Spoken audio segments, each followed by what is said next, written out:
लोकसभा चुनाव अब खत्म हो गया, उसके रिजल्ट आ गए, एनडीए की सरकार बन गई है, लेकिन उत्तर प्रदेश में अभी भी सियासत थमने को नाम नहीं ले रही है। कहा जा रहा है कि समाजवादी पार्टी अब अपने बागी विधायकों के ऊपर कार्रवाई करने में जुटी हुई है। उसने एक पत्र लिखा है अखिलेश यादव की पार्टी के कार्यकर्ताओं ने, पार्टी के जो पदाधिकारी हैं, उन्होंने कहा है कि जो पार्टी के बागी विधायक हैं, चाहे वो अभय सिंह हो, मनोज पांडे हो, इन सब के ऊपर कार्रवाई होनी चाहिए और इनकी सदस्यता रद्द करनी चाहिए। विधानसभा में जो मुख्य सचेतक का प्लेट लगा था मनोज पांडे के नाम, उस पर काली पोट दी गई है। उसी को लेकर आज हम चर्चा करेंगे। हमारे साथ सहयोगी पत्रकार हमारे अभिषेक जी और दीपक जी जुड़े हैं, उनसे बातचीत करेंगे और जानने की कोशिश करेंगे आप लोगों से कि आप लोगों का पॉइंट ऑफ व्यू क्या है इस मामले को लेकर।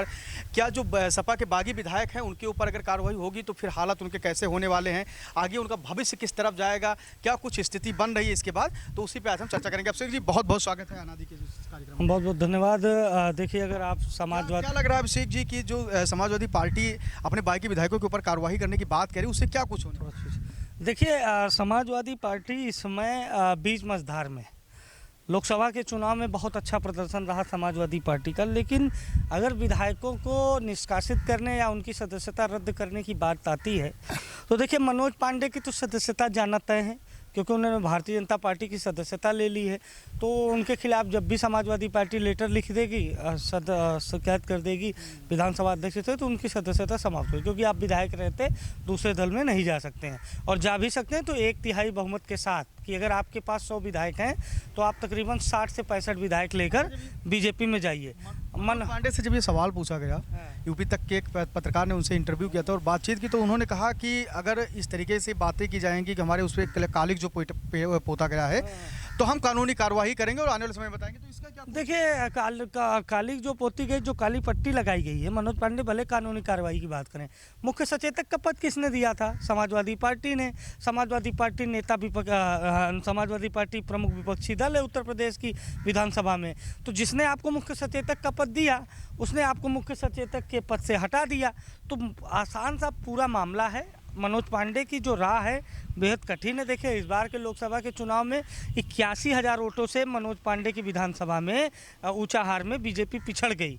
मनोज पांडे की ज्वाइन करने के बावजूद 81,000 वोटों की लीड उन्हीं के विधानसभा से राहुल गांधी ने बना ली। ये माना जा रहा था कि कटेहरी विधानसभा से जुड़ने से अगर मनोज पांडे इधर आते हैं, रायबरेली में दिनेश प्रताप सिंह के साथ आएंगे, बीजेपी के साथ आएंगे, तो एक बड़े मार्जिन से वहां से चुनाव भारतीय जनता पार्टी जीत सकती है। ऊंचाहार का जो समीकरण है, वहाँ पर ब्राह्मण, मुस्लिम और मौर्य, इन 3 बिरादरियों का दबदबा है। उसके बाद क्षत्रिय मतदाता ठीक ठाक हैं और यादव मतदाता ठीक ठाक हैं। अच्छा, अब अगर मनोज पांडे कल को बीजेपी से चुनाव लड़ते हैं तो केवल ब्राह्मण के वोटों से तो जीतेंगे नहीं। मौर्य में स्वामी प्रसाद मौर्य वहाँ पहले विधायक रह चुके हैं और स्वामी प्रसाद मौर्य के बेटे अशोक मौर्य ने ज्वाइन कर ली है कांग्रेस पार्टी प्रियंका गांधी की मौजूदगी में। स्वामी प्रसाद मौर्य के बेटे को तो 2 बार चुनाव हरा। देखिए, 2 बार चुनाव हरा चुके हैं, क्योंकि तब परिस्थितियाँ ऐसी होती थी कि ब्राह्मण, यादव, मुस्लिम, ये 3 जो मतदाता हैं ये एक हो जाते थे। अब लेकिन मनोज पांडे जब बीजेपी से लड़ेंगे तो मनोज पांडे केवल ब्राह्मण वोट बैंक पाएंगे, क्योंकि मनोज पांडे की जो राजनीति है उसमें जो क्षत्रिय, स्थानीय क्षत्रिय हैं, वो मनोज पांडे को नहीं पसंद करते हैं, और रायबरेली की राजनीति क्षत्रिय वर्सेस ब्राह्मण की है। तो क्षत्रिय, मौर्य, यादव, मुस्लिम, ये मनोज पांडे के समीकरण पर भारी पड़ सकते हैं। अच्छा, केवल मनोज पांडे ही नहीं है, राकेश प्रताप सिंह हैं जिन्होंने खुल के बीजेपी का प्रचार किया है, अभय सिंह हैं, उन्होंने अपने विरोधी के साथ मंच साझा किया है। तो तमाम ऐसे नेता हैं, लेकिन इनकी सीटों पर आप मान के चलिएगा जब भी उपचुनाव होंगे इनके हालात बहुत विपरीत होंगे। कितनी मुश्किल भरी राह लग रही है जो समाजवादी पार्टी के बागी विधायक हैं, मनोज पांडे हो या अभय सिंह हो, जैसे कई सारे विधायक थे, कैसे कैसे हालात बनते हैं? देखिए, सबसे बड़ी बात की जाए अगर बागी विधायकों की, पहला नाम राकेश सिंह, मनोज पांडे, संतोष पांडे, तमाम ऐसे नाम हैं जो भारतीय जनता पार्टी के, अभी पार्टी तो नहीं ज्वाइन की, लेकिन कुछ विधायक ऐसे भी हैं समर्थन कर रहे हैं। अंदर से कहीं ना कहीं लोकसभा चुनाव था तो कहीं ना कहीं प्रचार भी किया।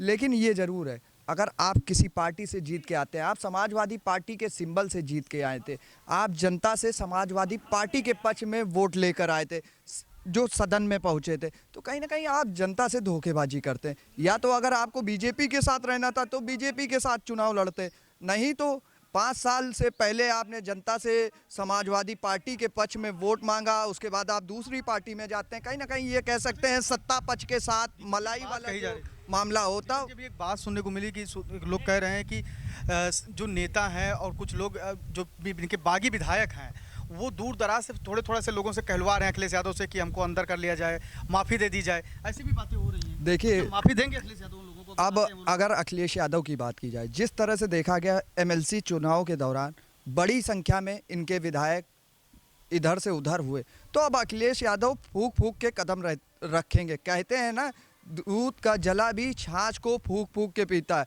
तो अखिलेश यादव इस समय उत्तर प्रदेश में अभी बीते दिनों में लोकसभा के चुनाव के नतीजे आए। अखिलेश यादव उत्तर प्रदेश में सबसे बड़ी पार्टी बनकर उभरे हैं, 37 सीटें जीते हैं और इंडिया गठबंधन के साथ चुनाव लड़ रहे थे। ऐसे में उत्तर प्रदेश में 80 सीटें थी, 80 में 43 सीटें इंडिया गठबंधन ने जीती। तो कहीं ना कहीं अब अखिलेश यादव पूरी जो राजनीति है, जो यूपी की राजनीति है, उस राजनीतिक समीकरण में किस तरह से प्रत्याशियों का चयन करना है, और जो भी विधायक हमारी पार्टी से दूसरी पार्टी में गए हैं, तो कहीं ना कहीं अखिलेश यादव ने भी सोशल मीडिया के माध्यम से ये जता दिया कि बागियों को हम जगह नहीं देंगे और ना ही टिकट देंगे। हालांकि बागी लगे हुए हैं पूरी तरह से। अभी सोशल मीडिया पे कुछ दिन भी पहले एक पोस्ट वायरल हो रही कि लोकसभा चुनाव के बाद अभय सिंह अखिलेश यादव को फोन करते हैं कि सर हमको फिर वापस बुला लिया जाए। तो ये सोशल मीडिया, कयास लगाए जाते हैं, कयास, और राजनीति में कयास नहीं लगाएंगे तो आपकी संभावनाएं नहीं बढ़ेंगी, सीधी सी बात। तो कयास तो लगाए जा रहे हैं, लेकिन ये जरूर है जो कहा जाता है दल बदल कानून, इसके माध्यम से अगर कार्रवाई होती है तो ये दोबारा जब क्षेत्र में जब चुनाव होगा या उपचुनाव होगा, तो कहीं ना कहीं आपने लोकसभा चुनाव में जो भी 5 विधायक भारतीय जनता पार्टी के साथ रहे, क्या एको सीटें जिता पाए? संतोष पांडे अम्बेडकर नगर, उनके लड़के खुद भी चुनाव लड़ रहे थे, रितेश पांडे चुनाव हार जाते हैं। राकेश सिंह अमेठी से बड़ा नाम था स्मृति ईरानी, 2019 में चुनाव जीती, राहुल गांधी को हराया, बड़े चेहरे को हराया, लेकिन राकेश सिंह का कोई जादू चला नहीं। रायबरेली मनोज पांडे अपनी विधानसभा जिता ना पाए। वो क्या कहते हैं ना, आप पार्टी के साथ है, पार्टी ने आपको टिकट दिया था तो जनता ने समर्थन किया था। देखिए, कहीं ना कहीं समाजवादी क्षेत्रीय दलों का कहीं ना कहीं आज भी उत्तर प्रदेश में एक बड़ा वोट बैंक है, इसको मानना पड़ेगा। अब ये चीज़ वास्तविक धरातल पर सबसे बड़ी बात यह है कि अयोध्या में इतना बड़ा राम मंदिर बनाया गया था, राम का आशीर्वाद अखिलेश को मिल गया, लोग कह रहे हैं। भव्य प्रचार प्रसार हुआ, और साथ ही साथ बता दें कि अभय सिंह बड़ा नाम है, बाहुबली हैं, विधायक हैं मौजूदा समय में यूपी की, और जनता के हित की बात करते हैं। तो समाजवादी पार्टी छोड़कर बीजेपी में गए, लेकिन कुछ फायदा नहीं हुआ भारतीय जनता पार्टी। तो अखिलेश यादव तो कार्रवाई करेंगे ही करेंगे, लेकिन भारतीय जनता पार्टी को भी ये जानना पड़ेगा कि आखिर जो दल बदलू नेता आ रहे हैं उनका वोट बैंक कितना है, उनको रखना ठीक है कि नहीं, हमारे लिए उचित है कि नहीं। कल को हम ले तो आ रहे हैं, पता चला देखिए रायबरेली हार गए, अम्बेडकर नगर हार गए, अब क्या बचा? जितने बाहुबली बड़े नेता आए थे, आखिर सबसे बड़ी चीज़ धनंजय सिंह, एक नाम आप छोड़ दिए जौनपुर की राजनीति में, जो धनंजय सिंह केंद्र हुआ करते हैं, और कहा भी जाता है यूपी की राजनीति में अगर कहीं ना कहीं बाहुबलियों का बोलबाला नहीं होगा तो यूपी की राजनीति समझ में नहीं आती, क्योंकि यूपी की जो राजनीति है वो अलग परिवेश है, अलग परपाटी है, एक बड़ा मंच है। तो ऐसे में देखा गया था कृपाशंकर सिंह जो महाराष्ट्र के पूर्व गृह मंत्री रहे, उनको टिकट मिला। आखिर धनंजय सिंह की पत्नी जो बसपा से चुनाव लड़ रही थी, अचानक क्या होता है, बसपा उनको टिकट कैंसिल करती या टिकट वापस करती, ये तो पार्टी की सोचने का विषय है। लेकिन कहीं ना कहीं जो भारतीय जनता पार्टी ने मंच तैयार किया था, फिर भी उस मंच पर बैटिंग किसी और ने किया, और बाबू सिंह कुशवाहा और अखिलेश यादव और राहुल गांधी जो इंडिया गठबंधन के साथी थे, उन्होंने फ्रंट फुट पर आकर जिस तरह से बैटिंग की थी वो बेहद ही काबिल थी। आप मानते हैं कि अखिलेश यादव अगर बागियों पे कार्रवाई करेंगे तो वो उचित है? बिल्कुल। देखिए, अगर देखिए आप हमारी पार्टी से जीत गए, संजय जी कल आप चुनाव लड़ते हैं, आपका भी कोई धर्म जाति है ना, कोई मजहब है ना, कि आपने हमारी पार्टी के नाम से वोट मांगा, जीत गए, पता चला मेरी सरकार नहीं आई, आप सत्ता पक्ष के साथ जाकर मलाई काटने के जुगत में लग जाते हैं, ये कहाँ तक ठीक है? तो दीपक जी थे जिनसे हमने बात की, और अभिषेक शर्मा जी से बात की, दोनों लोगों ने अपनी बेबाकी से राय रखी।